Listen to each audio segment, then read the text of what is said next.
Hello class 8 student, welcome in online classes.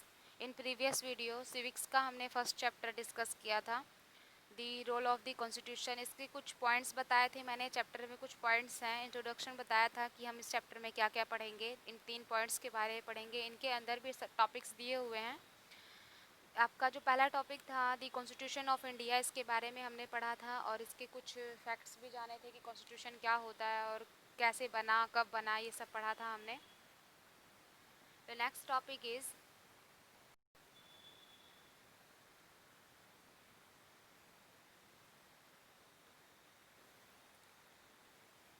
next topic is the constitutional governance and law making. The constitution governance and law making का मतलब है संविधान शासन जो किया जाता है उसके थ्रू, और कानून जो नए कानून जो बनाए जाते हैं, इसके बारे में कुछ फैक्ट्स बताए गए हैं इसके इस पैराग्राफ के अंदर। तो आप इसके बारे में पढ़ेंगे। The constitutional of a country provide the fundamental legal framework for the function of a country's government. ये क्या करता है, कॉन्स्टिट्यूशन क्या होता है? एक फंडामेंटल फ्रेमवर्क होता है, लीगल फ्रेमवर्क होता है, जिसको हिंदी में मौलिक कानूनी ढांचा भी बोलते हैं। तो ये एक ढांचे का काम करता है कॉन्स्टिट्यूशनल, एक गवर्नमेंट के लिए। वो इसके आधार पर क्या करती है, अपनी पूरी सरकार चलाती है, एक पूरे देश को नियंत्रित करती है। Some of its features which reflect the significance as the supreme source of legislation are described below। यहाँ पे कुछ फीचर्स दिए गए हैं यहाँ पे कुछ फीचर्स दिए गए हैं जो ये बताता है कि हमारा ये क्या है, हमारा जो कॉन्स्टिट्यूशन है एक सुप्रीम सोर्स है। कैसे है ये देखिए। Your first point is it provide the basic guideline for governance based on the principle of popular democracy. ये क्या करता है, जो हमारे प्रेजेंट टाइम में डेमोक्रेसी चल रही है, यानी कि डेमोक्रेसी, आप लोग 6th और 7th में डेमोक्रेसी के बारे में पढ़े होंगे। लोकतंत्र यानी कि जहाँ पे सरकार किसके द्वारा बनाई जाती है, लोगों के द्वारा ही वोट देकर बनाई जाती है और लोगों के द्वारा ही हटाई जाती है। तो ये जो हमारी डेमोक्रेसी चलती है वो इसी के बेस पे, यानी कि ये जो गाइडलाइन तैयार करता है हमारे कॉन्स्टिट्यूशन में जो गाइडलाइन दी जाती है, उसके आधार पर ही क्या किया जाता है, एक लोकतंत्र को के सिद्धांत लागू किए जाते हैं। The nature of a country political system is defined by constitution। ये तो आप सब बहुत अच्छे समझ सकते हैं कि पॉलिटिकल सिस्टम कहीं का भी, चाहे किसी भी कंट्री का हो, हमारे इंडिया का हो, चाइना का हो, लंदन का हो, कहीं का भी हो, तो ये हम क्या कर सकते हैं, डिफाइन कर सकते हैं। अगर हमको वहाँ के कुछ रूल्स और रेगुलेशंस पता हो तो वहाँ का पॉलिटिकल सिस्टम क्या है, इसके बारे में हम डिफाइन कर सकते हैं। तो इसमें यही बताया है, इस पॉइंट में यही बताया गया है कि जो हमारा पॉलिटिकल सिस्टम होता है वो हम कॉन्स्टिट्यूशन के बेस पे डिफाइन कर सकते हैं कि वहाँ का सरकार कैसी होगी या देश कैसा है, किस तरीके के नियम कानून है वहाँ पे। It authorise a country's government to exercise certain power while checking their use an arbitrary way। arbitrary के मीन्स होता है मनमाने तरीके से। ये क्या करता है, ये जो हमारा यहाँ इट का मीनिंग तो आपका कॉन्स्टिट्यूशन से है। कॉन्स्टिट्यूशन क्या करता है, हमारा कॉन्स्टिट्यूशन क्या करता है, एक गवर्नमेंट को अपनी पावर्स का गलत इस्तेमाल यानी कि मनमाने तरीके से इस्तेमाल करने से रोकता है।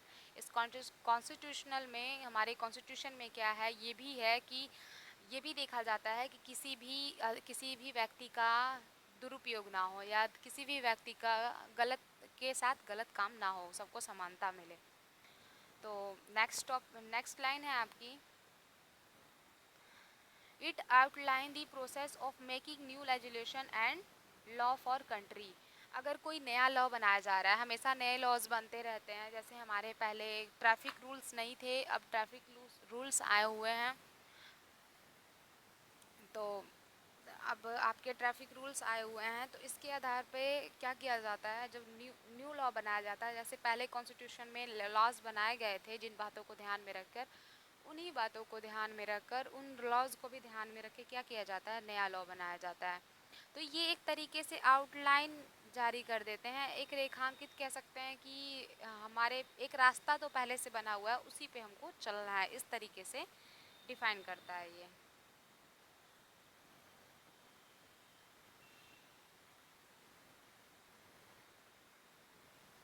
नेक्स्ट लाइन है the duties and right of people country are laid down in the constitution.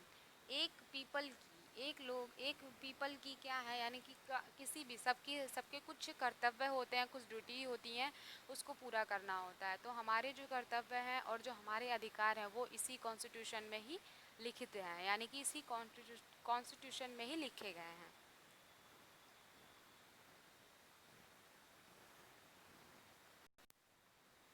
आपका जो नेक्स्ट टॉपिक है उसमें ये बताया गया है the constitution and the legitimacy of law. Constitution संविधान और लेजिटिमेसी मीन्स होता है वैधता, वैधता। तो जो हमारी वैधता है, जो हमारे लॉज की, कानून की जो वैधता है, ये कैसे डिफाइन की गई है वो इसमें बताया गया है। एक constitution not just a set of law. एक कॉन्स्टिट्यूशन केवल ये नहीं कह सकते हैं कि ये कानून का केवल एक सेट है, मतलब बस रूल्स रूल्स का ही सेट है, but it also answering the guiding principal for framing new law. ये भी पहले पहले के पॉइंट में भी आपको बताया गया था, यहाँ भी आपको बताया गया था कि एक न्यू लॉ का क्या है, ये जब एक नया लॉ बनाया जाता है तो ये आउटलाइन जारी करता है, ये एक प्रोसेस होती है, उसको पूरा करना पड़ता है। तो ऐसे ही इसमें भी यही बताया गया है कि जब एक न्यू लॉ बनाया जाता है तो उसकी फ्रेमिंग तैयार कर देता है, उसको गाइड करता है कि इस तरीके से लॉ बनाया जाए। Thus it determine the authority and the legitimacy of law। इस तरीके से हमारा जो कॉन्स्टिट्यूशन है ये क्या करता है, हमारा कॉन्स्टिट्यूशन क्या करता है, कानून की वैधता और हमारे अधिकार दोनों को ही निर्धारित करता है। हमारे कानून की वैधता और अधिकार दोनों को ही क्या करता है, ये निर्धारित करता है। ये जरूरी नहीं है कि इसमें केवल कानून कानून हो, रूल्स और रेगुलेशंस ही हो।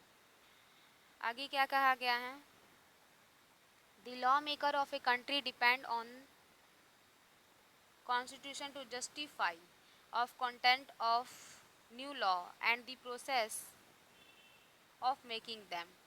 एक लॉ मेकर किसी भी कंपनी, किसी भी कंट्री का, किसी भी देश का जो लॉ मेकर है, जो नया कानून बनाता है, वो इस पर डिपेंड करता है कि हमारे कॉन्स्टिट्यूशन जो हमारे पहले का संविधान है उस पर डिपेंड करता है, और उसको जस्टिफाई करना पड़ता है। इसी प्रोसेस से उसको क्या करना पड़ता है, जैसे हमारे पहले के कानून बने थे उसी प्रोसेस से क्या करना पड़ता है, कानून बनाना पड़ता है। Since the interest and right of the people are pivotal to constitution of a democratic country such as India।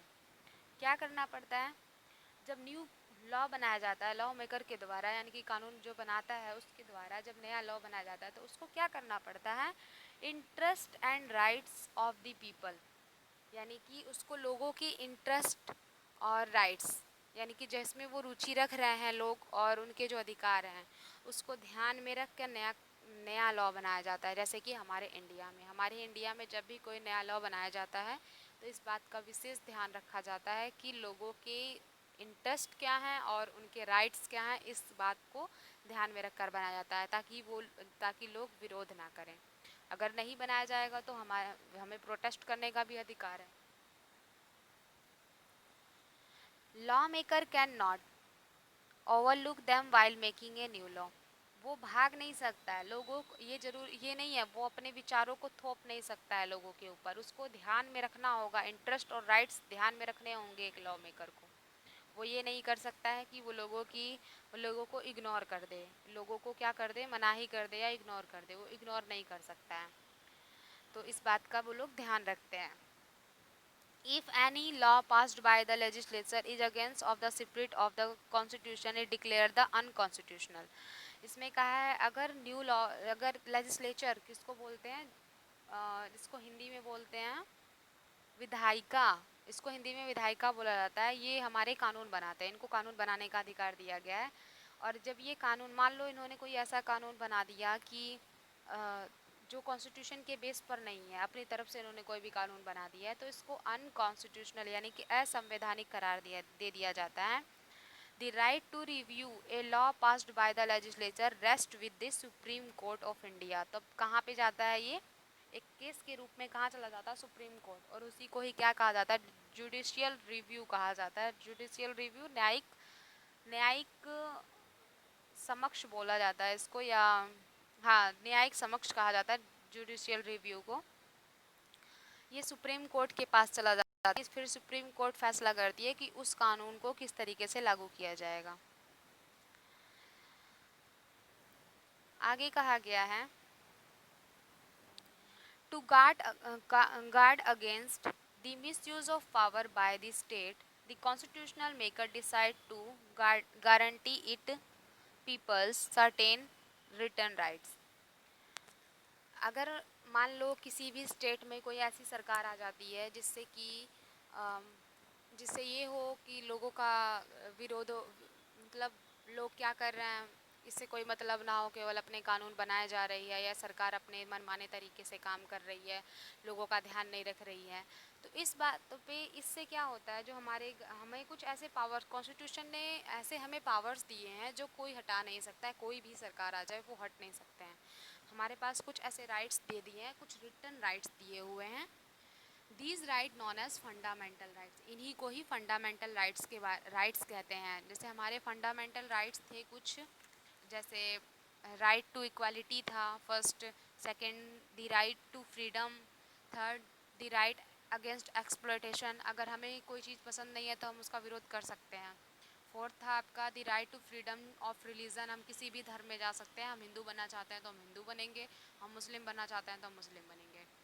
Fifth आपका है कल्चरल एंड एजुकेशनल राइट, हमें पढ़ने का भी अधिकार है, हम किसी भी रीति रिवाज को फॉलो कर सकते हैं, कोई हमें ज़बरदस्ती ये नहीं कहेगा कि हमको यही रीति रिवाज मानने हैं।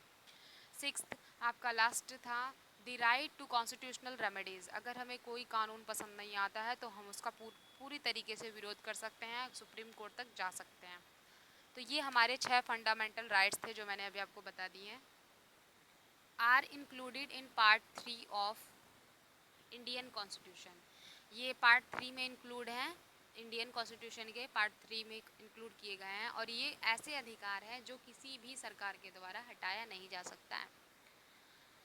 These rights are so called because the legislature and the executive cannot override them। चाहे ये हो लेजिस्लेचर हो चाहे एग्जीक्यूटिव हो, ये लोग क्या हैं, एग्जीक्यूटिव होते हैं कार्यपालिका, और लेजिस्लेचर मैंने आपको पहले ऊपर बताया था विधायिका। ये दोनों ही क्या है, कानून बनाने में और लागू करने में लागू करते हैं। तो ये क्या कर सकते हैं, ओवरराइड नहीं कर सकते हैं, इग्नोर नहीं कर सकते हैं इसको। अगर कोई भी नया लॉ बना रहे हैं, कुछ भी कर रहे हैं, इसको हटा नहीं सकते हैं, कोई भी नहीं हटा सकता है। ये चाहे कानून यही बना रहा है, कानून यही बनाते हैं, लेकिन हटा नहीं सकते हैं हमारे कॉन्स्टिट्यूशनल राइट को। Also the state can not take away this right from an individual. क्या है, ये ऐसे राइट्स हैं जो हमेशा एक स्टेट के द्वारा भी ये क्या है, राइट्स हटाए नहीं जा सकते हैं। जैसे हमारी जो स्टेट की सरकार है ये हटा नहीं सकती है। A citizen can move the court of law if he और सी इज डिनाइड दिस राइट, अगर मान लो इनके किसी भी अधिकार का खनन किया जा रहा है, अगर किसी भी अधिकार को छीना जा रहा है, तो ये लोग क्या कर सकते हैं, कोई भी लड़का हो लड़की हो आदमी औरत कोई भी हो, कोई भी कोर्ट में जा सकता है, इसकी क्या केस कर सकता है इस चीज़ के ऊपर। These rights protest citizen from exploitation by an individual or the state। अगर मान लो कोई व्यक्ति अपने अधिकारों का, कोई व्यक्ति कोई बड़ा आदमी मान लो किसी छोटे आदमी को तंग कर रहा है, उसके अधिकार उससे छीन रहा है, या कोई स्टेट है अपने मनमाने तरीके से कार्य कर रहा है, तो क्या होता है, ये हमें क्या करते हैं, एक नागरिक को एक्सप्लॉयटेशन से यानी कि शोषण से बचाते हैं। क्योंकि और हमारी सरकार ऐसा शोषण कर भी नहीं सकती है, क्योंकि उन्हें पता है कि हमारी जो जनता है उसको ये अधिकार है कि वो बोल सकती है, वो केस कर सकती है, कोर्ट में जा सकती है, और जनता के द्वारा ही क्या बनाया जाता है हमारे देश में, सरकार बनती है। डेमोक्रेसी यही है, हमारे देश की डेमोक्रेसी दुनिया की सबसे बड़ी डेमोक्रेसी मानी जाती है, अच्छी डेमोक्रेसी मानी जाती है। मतलब these right protect citizen from exploitation by an individual और स्टेट, ये तो मैंने आपको बता दिया कि हाँ किसी भी स्टेट के द्वारा या किसी भी व्यक्ति के द्वारा जो शोषण किया जाता है नहीं किया जा सकता है। एक नागरिक को इससे क्या करती है, वो राइट्स देती है। ये राइट्स क्या करते हैं, प्रोटेक्ट करते हैं उसको। Constitutional, the constitution also aim to safeguard the right of minority communities, यानी कि ये क्या करती है, मिनॉरिटीज़ कम्युनिटीज़, अल्पसंख्यक लोग कह सकते हैं, अल्पसंख्यक समुदाय कह सकते हैं। अल्पसंख्यक समुदाय यानी कि जो बहुत गरीब हैं या जिनके पास घर खाना खाने के लिए नहीं है, या कह सकते हैं SC ST कास्ट वालों को भी कह सकते हैं हम। अब तो इनका बहुत डेवलपमेंट हो गया है, लेकिन पहले ये लोग बहुत ज़्यादा, मतलब इनको हमेशा नेगलेक्ट किया जाता था। हमेशा ही क्या किया जाता था, ये छोटे हैं, इनको घरों में नहीं घुसने दिया जाता था, मंदिरों में नहीं जाने दिया जाता था। तो इन सबको भी क्या है, एक सेफ्टी प्रदान करते हैं। ये जो राइट्स होते हैं, जो कॉन्स्टिट्यूशन है, इनके लिए सेफ्टी मतलब प्रदान करते हैं, प्रोटेक्ट करते हैं इनको भी स्पेशली। इनके लिए तो स्पेशली मतलब बनाए गए हैं rules. However, the rights are not absolute and the constitution imposes certain limit on enjoyment of these right in the interest of the society, as in the event of national emergency when some fundamental right are suspended। क्या किए जाते हैं, जैसे वैसे तो कहने को हमारे ये राइट्स कोई नहीं हटा सकता है, ये हमारे राइट्स ऐसे हैं कि इसको कोई हटा नहीं सकता है। लेकिन अगर नेशनल इमरजेंसी होती है तो ये राइट्स क्या कर दिए जाते हैं, सारे के सारे राइट्स हटा दिए जाते हैं। प्रेजेंट टाइम में आप देख सकते हैं लॉकडाउन लगा था, कोरोना आया है, लॉकडाउन लगा है, तो जो सरकार कह रही है उसको हमें मानना है, क्योंकि एक नेशनल क्या इंटरनेशनल इमरजेंसी है ये कोरोना। तो इस तरीके की इमरजेंसी ये नहीं कि साल में 4-5 बार या 10 बार आती हैं कि हमेशा हमारे राइट्स हटा दिए जाएंगे। ऐसी इमरजेंसी साल में नहीं, 100 साल में या 20 40 50 साल में, इससे मतलब बहुत दिनों बाद आती है। तो इस तरीके की जो इमरजेंसी आती है वो सभी जनता की भलाई के लिए क्या किया जाता है, सारे राइट्स को हटा दिया जाता है और हमें उनकी बात माननी होती है। हमारी जो गवर्नमेंट होती है या किसी के द्वारा भी, जो ये गवर्नमेंट होती है इसके द्वारा हमें ये बात माननी पड़ जाती है। डिसेंट, डिसेंट क्या होते हैं, डिसेंट मीन्स होता है असहमति, यानी कि ऐसा कोई भी काम हो जाए जिससे कि हम असहमत हैं, हम उसको मानना नहीं चाहते हैं, तो उसके बारे में इसमें बताया है। We often hear about people talking our procession or rallies or sitting on fast against some laws which they think might violate from their freedom। आप सभी ने बहुत सुना होगा कि जुलूस निकाला जाता है, रैलीज निकाली जाती हैं, कोई अनशन पे बैठ जाता है कुछ लॉज के विरुद्ध। और मान लो कोई लॉ है, जैसे अभी हुआ था आप लोगों का CCA वाला प्रोटेस्ट हुआ था दिसंबर में, जब आपके एग्ज़ाम चल रहे थे आप सभी के, तो उसमें CCA वाला प्रोटेस्ट हुआ था, आपके एग्ज़ाम पोस्टपोन कर दिए गए थे, जनवरी में जाके लिए गए थे।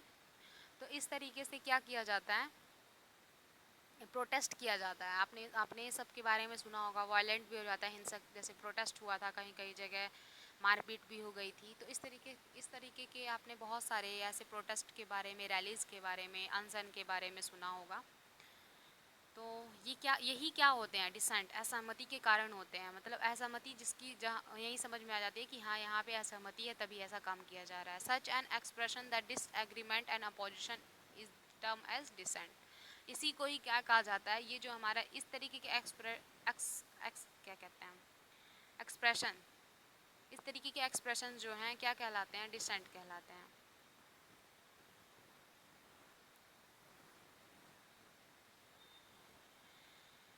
Decent has an important role in democracy. Dissent क्या करते हैं, हमारे डेमोक्रेसी में एक बहुत इम्पोर्टेंट रोल अदा करते हैं। It expresses people freedom to oppose a new being imposed on them without their consent। अगर अगर ये क्या, लोगों को इस बात का फ्रीडम होता है कि अगर उनकी सहमति के बिना कोई लॉ लागू किया गया है, कोई काम किया जा रहा है, तो वो क्या कर सकते हैं, प्रोटेस्ट कर सकते हैं, विरोध कर सकते हैं इसका। ये डिसेंट का मतलब ये रोल होता है हमारी डेमोक्रेसी में। A brief discussion on the salt satyagraha led by Mahatma Gandhi during the colonial period and the anti-linker campaign launched in 1991 Andhra Pradesh will give you a better understanding of what make dissent so important. असहमति का सबसे इस consent का बहुत दो तरीके का example आपकी बुक में दिया गया है। इसके बारे में डिसेंट के बारे में बताया गया है कि ये जो असहमति होती है ये कैसे हमारे कॉन्स्टिट्यूशन के लिए या हमारे डेमोक्रेसी के लिए एक इम्पोर्टेंट रोल है। तो एक सॉल्ट सत्याग्रह के बारे में बताया गया है और एक एंटी लिंकर के बारे में बताया गया है। एंटी लिंकर एक वो था, एक ऐसा ग्रुप था, महिलाओं का ग्रुप था। ये इन्होंने क्या किया था, जो ये जो शराब होती है इसका विरोध किया था, क्योंकि हमारे जो सरकार है वो इससे बहुत ज़्यादा इनकम होती है इनकी। तो इससे क्या इनकम बहुत ज़्यादा होती है, इसीलिए इस पर रोक नहीं लगाते हैं, इसको बेचते हैं। तो इसकी जब ये प्रोटेस्ट हुआ था तो इस पर शराब पे भी रोक लगाई गई थी। हर जगह नहीं बिकती है शराब, कुछ ही मतलब वैध कर दिए जाते हैं, कुछ एरिया वैध कर दिया जाता है, या कोई दुकान जिसके पास इसका क्या हो, पास हो, तो वही बेच सकती है। ऐसा नहीं है कि हर कोई इंसान घर पे लाके बेचना शुरू कर देगा। तो इसको इसकी सज़ा दी जाती है। इस जो एंटी लिंकर जो हुआ था उसके बाद से ये लागू कर दिया गया था। 1991 में आंध्र प्रदेश में हुआ था और महात्मा गांधी के द्वारा सॉल्ट सत्याग्रह किया गया था। सॉल्ट सत्याग्रह, ये इसके बारे में, सॉल्ट सत्याग्रह के बारे में आप हिस्ट्री में भी पढ़ेंगे, बहुत डिटेल में पढ़ेंगे, पूरा एक चैप्टर होगा इसके बारे में। और इसके बारे में अभी हम इस सॉल्ट सत्याग्रह के बारे में अभी पढ़ेंगे।